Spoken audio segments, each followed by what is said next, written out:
Shalom, selamat pagi jemaat Tuhan.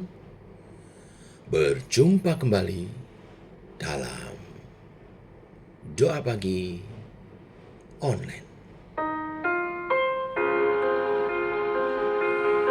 Dia mengerti, dia peduli.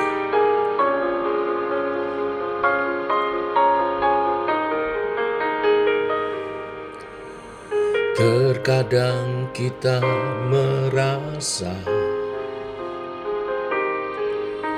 tak ada jalan terbuka,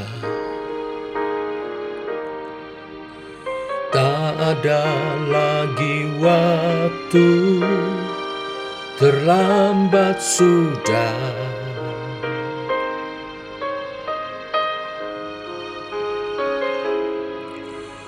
Tuhan tak pernah berdusta. Dia selalu pegang janjinya. Bagi orang percaya, mujizat nyata.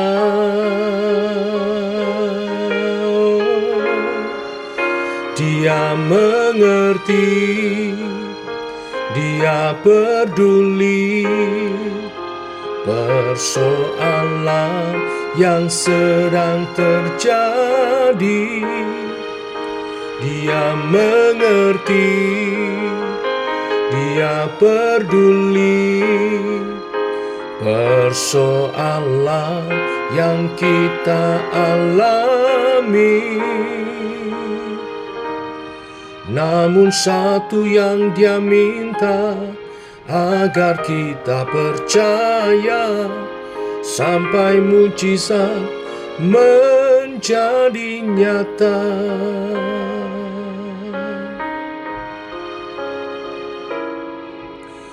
Terkadang kita merasa tak ada jalan terbuka, tak ada lagi waktu, terlambat sudah.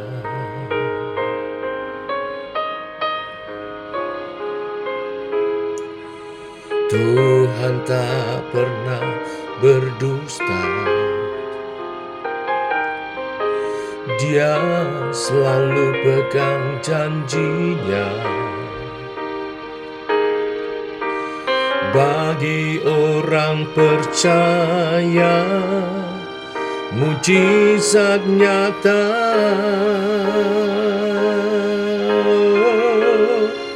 Dia mengerti, dia peduli persoalan yang sedang terjadi. Dia mengerti, dia peduli persoalan yang kita alami. Namun satu yang dia minta, agar kita percaya sampai mujizat menjadi nyata.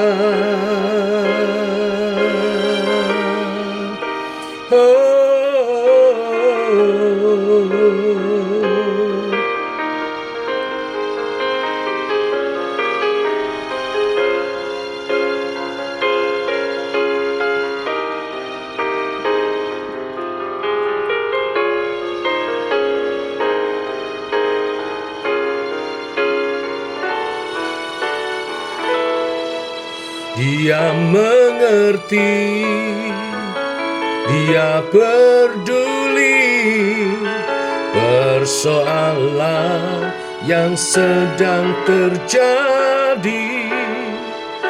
Dia mengerti, dia peduli persoalan yang kita alami. Namun satu yang Dia minta, agar kita percaya sampai mukjizat menjadi nyata. Namun satu yang Dia minta, agar kita percaya sampai mukjizat menjadi nyata. Oh, menjadi nyata.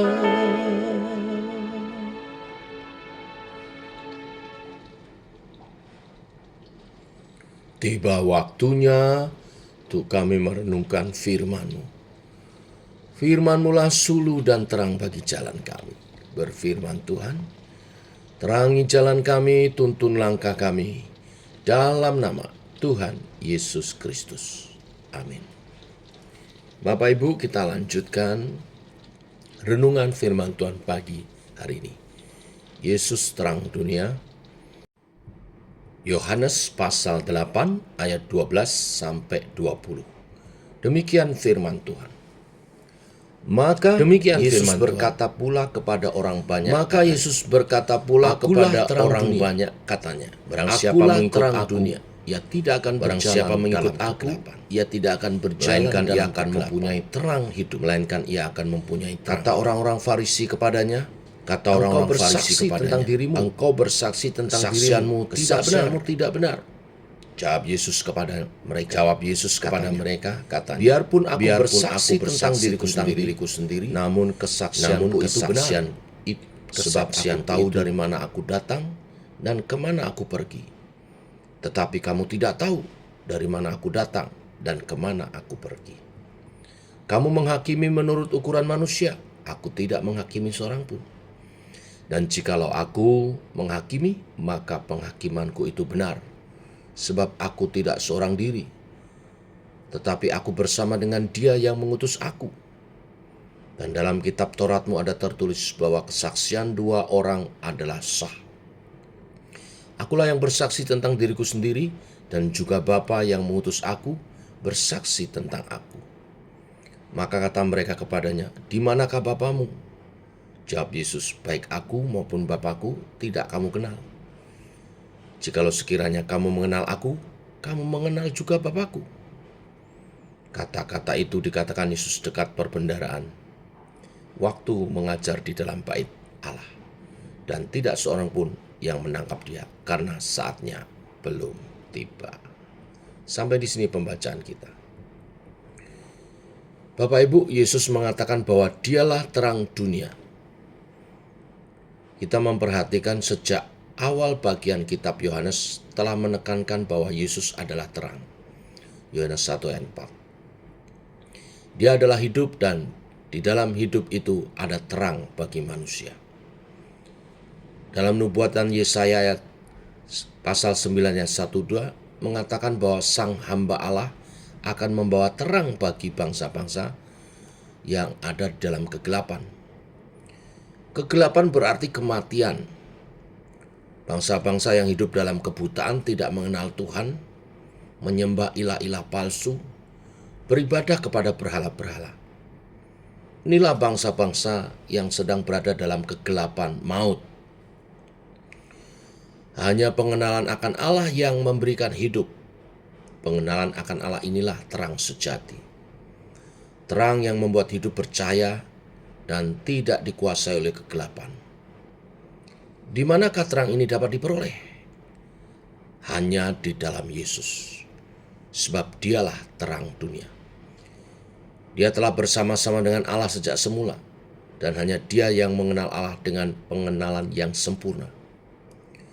Dialah yang ada dekat hati Allah Bapa di surga, dan Dialah satu-satunya yang membawa terang sejati ke dalam dunia.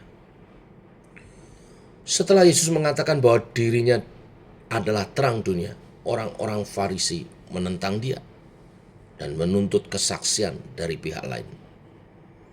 Mereka mengklaim berita yang Yesus bawa tidak benar karena bersaksi tentang dirinya sendiri bercerita tentang dirinya sendiri. Siapa yang tahu kalau berita ini benar atau tidak? Itulah sebabnya orang Farisi menolak perkataan Yesus jika tidak ada orang lain yang menyatakan hal yang sama tentang Yesus. Tetapi pertanyaan ini tidak mungkin dijawab. Sebab benarkah ada orang di dunia ini yang bisa bersaksi tentang siapa Yesus? Jika dunia sedang berada di dalam kegelapan dan setiap orang sedang hidup di dalam dunia yang tersesat dan yang tidak mampu melihat Allah dan kemuliaannya, maka tidak ada seorang pun yang dapat memberikan kesaksian tentang siapa Yesus. Jika apa yang Yesus katakan tentang dirinya sendiri benar, berarti dia adalah terang yang sedang dalam kegelapan dunia. Bagaimana mungkin orang yang hidup di dalam kegelapan dapat melihat dan memberitahu apakah perkataan Yesus benar atau salah? Jadi Bapak Ibu, siapakah yang bisa memberikan kesaksian tentang siapa Yesus? Hanya satu yang dapat melakukannya, yaitu Allah sendiri, Allah Tritunggal. Allah Bapa yang dapat menyaksikan siapa Kristus. Anak Allah, Yesus Kristus sendiri yang dapat menyaksikan siapa dia. Dan Allah Roh Kudus yang dapat menyaksikan siapa dia. Allah Bapa melalui Roh Kudus menyaksikan melalui firman-Nya yang diberikan kepada manusia. Dan Sang Anak dengan datang ke dalam dunia menjadi manusia, dia menyatakan melalui perkataan dan perbuatannya, menyatakan diri siapa Yesus. Allah Tritunggal menyatakan bahwa Kristus adalah terang dunia.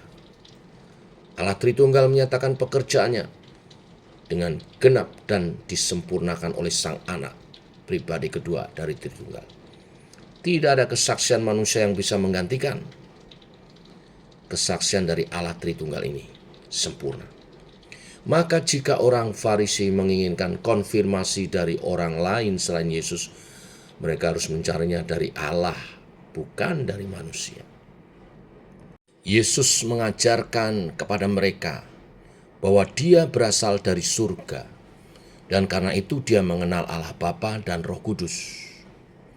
Dia menyatakan siapa Allah kepada manusia karena dialah satu-satunya yang mengenal Allah dengan sempurna. Orang-orang Farisi hanya belajar tentang Allah dan sumber-sumber mereka di dalam mengenal Allah, yaitu kitab Taurat dan kitab para nabi. Ini pun tidak sekuat kesaksian Yesus. Karena baik Taurat maupun nabi-nabi hanyalah bercerita tentang Yesus dan ceritanya belum lengkap dan sempurna.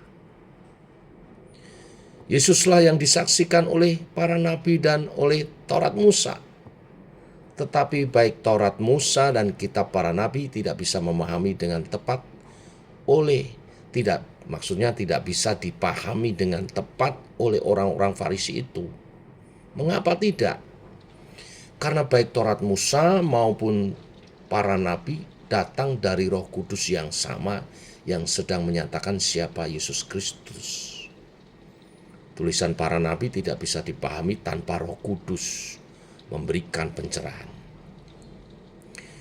Jika mereka, orang-orang Farisi ini, terus mengeraskan hati dengan keangkuhan mereka, maka mereka akan mengeraskan hati terhadap pekerjaan Roh Kudus sendiri. Dan pada akhirnya justru menolak berita yang Roh Kudus sampaikan di dalam hati mereka. Maka mereka akan sulit menerima Yesus. Akhirnya mereka tidak perlu kesaksian karena menolak. Mereka hanya ingin menolak. Bahkan menyingkirkan Yesus dan berbangga dengan kekerasan hati dan kesombongan mereka itu. Di ayat 15 dikatakan bahwa orang-orang Farisi ini menghakimi berdasarkan cara manusia. Cara manusia yang fasik, penuh dengan tipu daya, manipulasi, dan kemunafikan. Sebenarnya hanya Yesus yang sanggup menghakimi, dan dia memutuskan untuk menunda penghakimannya. Dia katakan, aku pun tidak menghakimi saat itu. Dia tidak datang untuk menghakimi siapapun. Ini adalah ajaran yang sangat sesuai untuk suasana hari raya seperti pada waktu itu. Konteksnya hari itu di Yohanes pasal 7 mengatakan bahwa sedang merayakan hari raya Pondok Daun. Di dalam hari raya Pondok Daun, orang Israel mengingat penyertaan Tuhan dan janjinya bahwa Dia akan berdiam bersama-sama mereka. Tetapi di hari raya itu juga orang Israel memperingati didirikannya Bait Allah. Setelah memperingati hari raya Pondok Daun, orang Israel memperingati hari penebusan, Yom Kippur. Ya. Pada hari itu, orang Israel menantikan janji Tuhan, yaitu janji bahwa Dia akan menghakimi dengan adil. Semua bangsa, kaum, suku, dan bahasa, semua akan dihakimi dengan adil oleh Tuhan. Namun ternyata Yesus yang berhak menghakimi menyatakan bahwa Dia tidak menghakimi siapapun.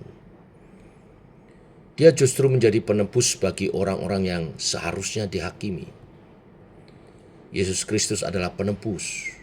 Dialah yang menjadi penggenap janji Allah, yaitu penggenap janji kedatangan Sang Penebus. Ini bukan berarti Dia tidak akan menghakimi. Ini berarti bahwa di dalam kedatangannya saat itu, Dia datang menggenapi diri sebagai penebus. Dia yang seharusnya menghakimi menunda penghakimannya demi menjadi juru selamat yang menanggung hukuman bagi orang-orang yang seharusnya dihakimi. Tetapi kita melihat justru di saat Dia menunda penghakimannya demi belas kasihan Allah, pada saat itu justru Dia dihakimi oleh orang-orang Farisi, hakim-hakim yang palsu, yang memakai standar manusia untuk menghakimi Yesus anak Allah. Kalimat-kalimat Yesus ini membuat mereka semakin ingin menangkap Dia, menjatuhi hukuman mati, dan menyalibkannya. Tetapi sebagaimana dikatakan di ayat 20, karena waktunya belum tiba, tidak seorang pun yang berani menangkap Yesus. Merenungkan firman hari ini, kita bersyukur kalau kita dapat memahami siapa Yesus, mengenal secara pribadi siapa Yesus. Itu adalah karya Allah Roh Kudus yang membukakan firman Tuhan kepada setiap kita. Maka pagi ini kita bersyukur untuk hal itu. Karena Roh Kudus yang membukakan kebenaran firman itu yang menumbuhkan iman di dalam diri kita. Anugerah untuk kita mengenal Yesus Tuhan dan Juru Selamat kita. Yang oleh pengenalan itu, oleh iman percaya kita peroleh keselamatan dan hidup kekal. Maka wujud dari rasa syukur itu, mari kita setia, mengabdi kepada Tuhan, melayani Dia seumur hidup kita. Sampai satu hari Dia datang kedua kali, menjadi hakim atas semua umat manusia. Umat tebusannya lebih dahulu dihakimi untuk diselamatkan. Tetapi mereka yang terus mengeraskan hati, tidak mau percaya dan menerimanya, akan dihakimi menurut perbuatannya. Dan tidak mungkin seorang pun dapat diselamatkan karena perbuatannya. Kita berdoa, banyak orang selagi masih ada waktu menerima Injil keselamatan. Tugas kita memberitakan Injil.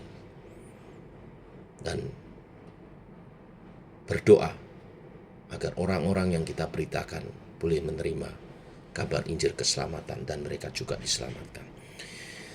Ini berita firman hari ini, biarlah meneguhkan iman kita, juga sekaligus memberi semangat untuk kita memberitakan Injil. Karena hanya Yesuslah Tuhan dan Juru Selamat umat manusia. Mari kita berdoa. Bapa, kami mengucap syukur oleh kasih dan rahmat-Mu. Firman-Mu dahsyat, meneguhkan iman percaya kami. Kalau kami bisa mengenalmu secara pribadi dan menerimamu sebagai Tuhan dan Juru Selamat. Itu karena Tuhan Allah Roh Kudus menyatakan firman-Nya, menumbuhkan iman dalam diri kami. Terima kasih buat anugerah-Mu. Kami sebagai umat pilihan, terima kasih di dalam Yesus Kristus. Kami mau menyatakan syukur kami, terima kasih kami dengan hidup setia kepada Tuhan. Bimbinglah Allah Roh Kudus kami hidup memuliakan Tuhan, mengabdi kepada Tuhan seumur hidup kami. Dalam nama Tuhan Yesus Kristus. Amin. Demikian Bapak Ibu, doa bagi kita. Selamat pagi, sampai jumpa nanti malam dalam Komsel Umum. Tuhan memberkati. Shalom.